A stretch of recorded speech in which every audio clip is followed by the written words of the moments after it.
A guerra não dá trégua, mísseis rasgam prédios residenciais como papel, deixando um rastro de destruição do térreo ao porão.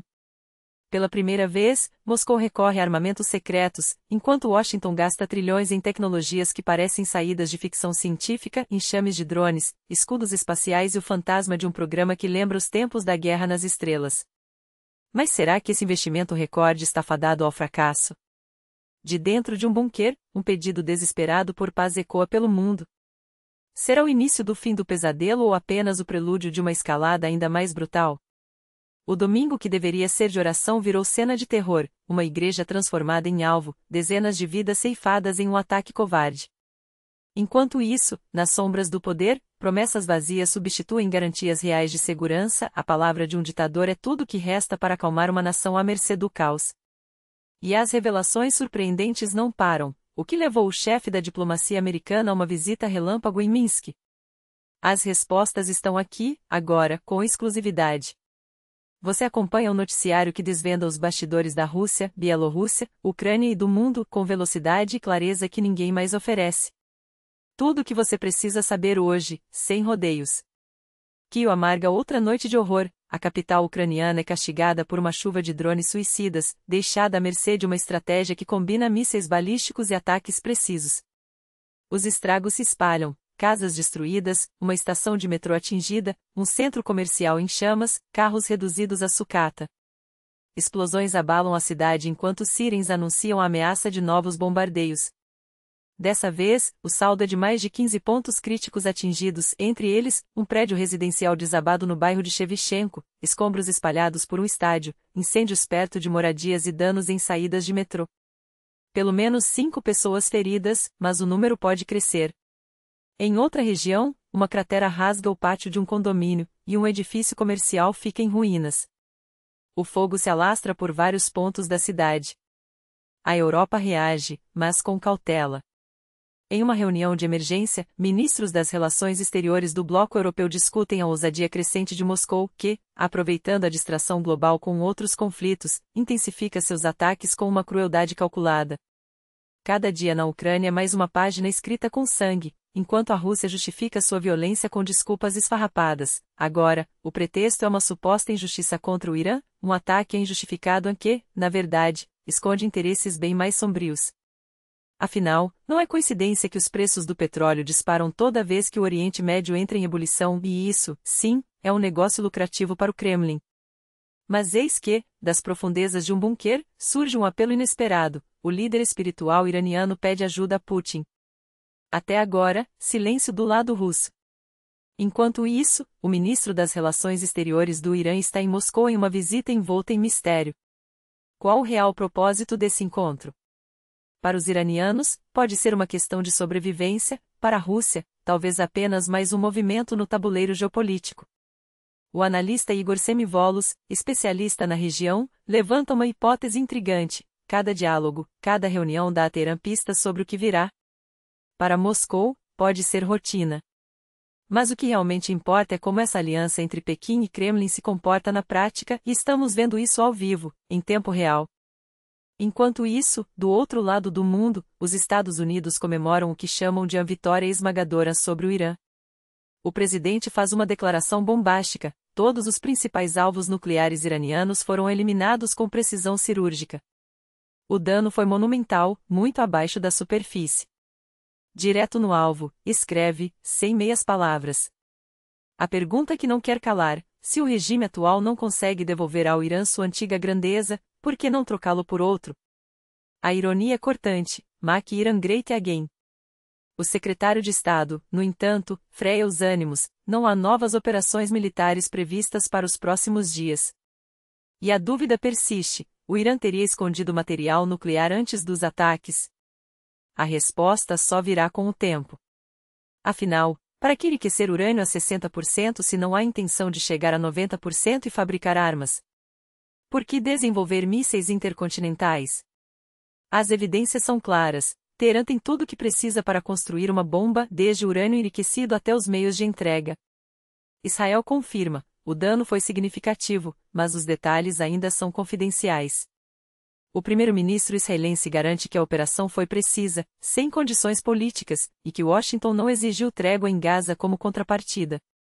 Os ataques foram cirúrgicos, mas a análise final ainda está em andamento, afirma. Sobre a instalação nuclear de Fordow, ele é taxativo: devemos reconhecer o excelente trabalho das forças americanas. Foi um golpe duro, um componente-chave do programa nuclear iraniano, não o único, mas crucial. E temos informações de inteligência que comprovam isso. Quando questionado sobre os 400 quilos de urânio que Teherã pode ter ocultado, ele apenas sorri, enigmático: temos dados interessantes, mas não posso revelar. Fala-se em mudança de regime, mas sem invasões ou ocupações. A única esperança é uma revolução interna, algo que, por enquanto, não dá sinais de que vai acontecer. Enquanto isso, na Ucrânia, drones ucranianos abatem bombardeiros russos, expondo a vulnerabilidade de Moscou. Mas em Washington, o debate é outro: para onde vão os trilhões do orçamento de defesa? Elon Musk declara que a aviação pilotada é coisa do passado, enquanto o Pentágono insiste em injetar bilhões em projetos obsoletos, de porta-aviões a caças de nova geração que só vão voar daqui a uma década. A guerra está mudando, rápida e impiedosa. Os Estados Unidos já perceberam. Em 2023, lançaram o programa Replicator, uma corrida para produzir drones baratos em massa, inspirados no modelo ucraniano, com um investimento anual de $500 bilhão. Mas, ao mesmo tempo, seguem fechando megacontratos com gigantes como Lockheed Martin e Boeing, empresas que não têm pressa, pois preferem projetos que se estendem por anos. O novo caça F-47, por exemplo, custará 20 bilhões só em desenvolvimento, com previsão de primeiro voo apenas em 2030. Cada unidade: $300 milhões. Os porta-aviões da classe geral de rua Ford, a 13 bilhões por navio, levam anos para ficar prontos e sua fragilidade diante de drones e mísseis hipersônicos coloca em xeque toda a estratégia naval. Trump, no entanto, vai além. Seu novo projeto é um escudo dourado à americana, um sistema de defesa antimíssil com componentes no espaço, reminiscente do sonho de Reagan nos anos 80. A ideia? Interceptar foguetes antes mesmo que decolarem ou nos primeiros segundos de voo. Quem sai ganhando? A SpaceX de Musk, é claro. Com lançamentos mais baratos, os contratos de defesa se tornam um negócio ainda mais tentador. A pergunta que fica é: até quando o dinheiro público será jogado em tecnologias do passado, enquanto o futuro da guerra já bate à porta? E o preço? Ah, esse é o detalhe que os generais preferem omitir. Oficialmente, o escudo dourado sai por $175 bilhões. Mas analistas do Congresso americano estimam que só o componente espacial pode chegar a 524 bilhões, um buraco negro de dinheiro público. E aqui vem a pergunta que ninguém faz: essa fortaleza tecnológica sequer conseguiria deter os drones que, nas mãos dos ucranianos, já provaram ser mais eficientes do que mísseis de cruzeiro? Enquanto isso, o orçamento de defesa dos Estados Unidos, $895 bilhões, parece um poço sem fundo, onde cada centavo destinado à Ucrânia acaba, ironicamente, no bolso dos mesmos contratados americanos que vendem o sonho da invencibilidade. Isso não é mais uma corrida armamentista. É um duelo entre a guerra real dos anos 2020 ágil, barata e letal, e os fantasmas financeiros da Guerra Fria, que insistem em sugar recursos como vampiros tecnológicos. Enquanto a Ucrânia derruba tanques russos com drones de $400, os Estados Unidos seguem encomendando caças de $300 milhões cada, para entregar só em 2030. Prioridades. Ou um jogo perverso onde o complexo industrial militar ganha, não importa quem perca? E então, o silêncio de um domingo é rasgado por rajadas de metralhadora e a explosão de um terrorista suicida. O momento em que todos achavam que o pior havia passado revelou-se apenas uma ilusão. A igreja de Marilias, em Damasco, transformou-se em um ringue de morte, pelo menos 20 mortos, dezenas de feridos, pânico e aquele cheiro de guerra que a cidade não sentia desde dezembro. Segundo a Reuters, um militante do Estado Islâmico invadiu o templo no bairro de Dveila, abriu fogo e detonou o colete explosivo. O Ministério do Interior sírio confirma: é o primeiro atentado do tipo desde que Bashar al-Assad consolidou seu poder. As investigações apontam para 2 atacantes, um detonou a bomba, o outro, segundo as autoridades, coordenou a operação à distância. A Síria, que já foi o epicentro do terror global, acorda com a sombra de um passado que se recusa a morrer. E enquanto o Ocidente debate se deve ou não enviar mais armas para a Ucrânia, o Oriente Médio lembra ao mundo que a guerra não tem fronteiras nem calendário. Ela simplesmente espera o momento certo para voltar.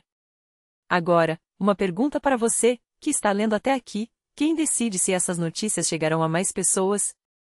Cada inscrição, cada like, cada compartilhamento, cada comentário com mais de 6 palavras e até mesmo o simples ato de assistir este vídeo até o fim, tudo isso é combustível para que a verdade ultrapasse os algoritmos e alcance centenas de milhares. Você não é apenas um espectador. Você é parte disso. Obrigado por permanecer com a Nesta. A luta pela informação livre depende de gente como você. E falando em informações que o regime não quer que você saiba, o representante especial de Trump em Minsk vira, nas palavras de Lukashenko, um pedaço de mundo livre em território belarusso. Mas por que o ditador faz questão de garantir, em tom solene, que o general americano estará totalmente seguro na Bielorrússia? Prometo que nada de escalada acontecerá aqui ou ao redor, declara, como se a estabilidade dependesse apenas de sua boa vontade. Traduzindo, se o enviado de Washington se comportar, ninguém sai ferido. Lukashenko, mestre em jogar para os dois lados, deixa claro, ele não manda em nada. Toda a tensão, toda a ameaça de conflito, está nas mãos de um único homem e não é ele. Será mesmo? Ou essa é apenas mais uma cortina de fumaça para esconder que, no tabuleiro geopolítico, a Bielorrússia já é uma peça de Putin há muito tempo? E você, o que acha? Deixe nos comentários, essa garantia de Lukashenko é sinais de fraqueza ou uma armadilha? Não esqueça, cada interação sua aqui amplifica essa discussão. Obrigado por chegar até o fim. Seu engajamento faz a diferença. Até a próxima e que as notícias que chegarem até você sejam menos sombrias do que as que tivemos hoje.